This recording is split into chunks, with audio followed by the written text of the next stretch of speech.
Ever feel that heart-pounding panic and desperation when your child or loved one disappears or your hiker doesn't return home on time? Ever call 911 and sit and wait and pray? I'm Tina Terada, rhymes with pina colada, realtor and American Dream TV host. Today, we get to celebrate and hear the stories of these heroes, the volunteers that shut their work laptops midday, that leave their families at the dining room table just to go search, because they know your heart is breaking and a life is at stake.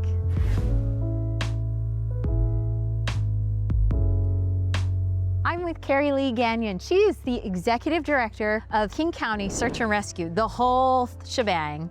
So can you tell me why Sarposium?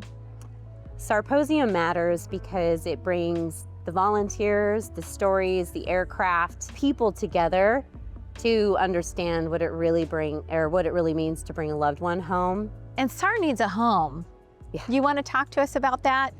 There is something special about having a place to go back to. They get to go back after a mission. They get to talk about the mission while they're cleaning the gear, and it's a place where they feel safe, where they build camaraderie, where they get to eat pizza and connect outside of those missions. So to invest in a space where we can protect that is really important. So Mike, can you share a story with us? I can. So my wife and I are avid hikers, and we were out hiking at the end of January. It was icy, and she slipped and fell and broke her leg, shattered it in multiple places. I tried to get out through the satellite to call for help, and it was taking too long, so I decided to hike out, gave her my coat, and talked to the 911 operator. They took all the information and the location and all that sort of thing. So I went back out to my wife. She was out there for about an hour and a half before we got rescued, but East Side Fire showed up, finally got her out. She had to have 4 hours worth of surgery, and we got a friends and family discount. Oh, sweet. Of course, search and rescues.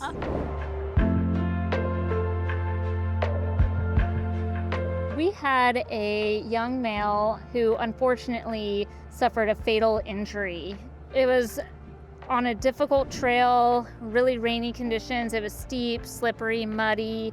So it was really challenging, not only just for a normal pack out, but also recovery with all the added emotions. It's like, even in difficult missions, it's nice to have, we can have beauty and bringing closure for the family. And like, the families really, appreciate us and what we do.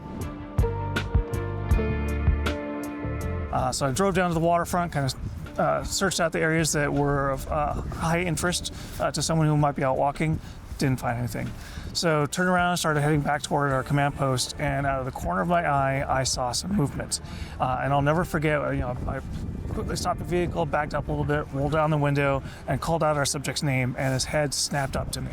And so I was able to quickly get him into my vehicle, start warming him up, get him wrapped into a blanket, and then I'll never forget calling into the command post to notify them that I located our subject. Hearing the cheers drowning out the response of that radio operator from the background is something that we'll just always cherish as we go on these missions.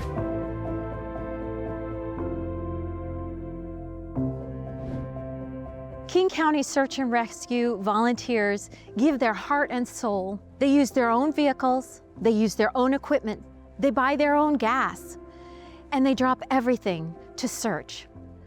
I'm Tina Terada, rhymes with pina colada, and I'm one of them. We need a home base so that we're ready, stronger, better prepared to respond to that call. Another life is at stake. We gotta go.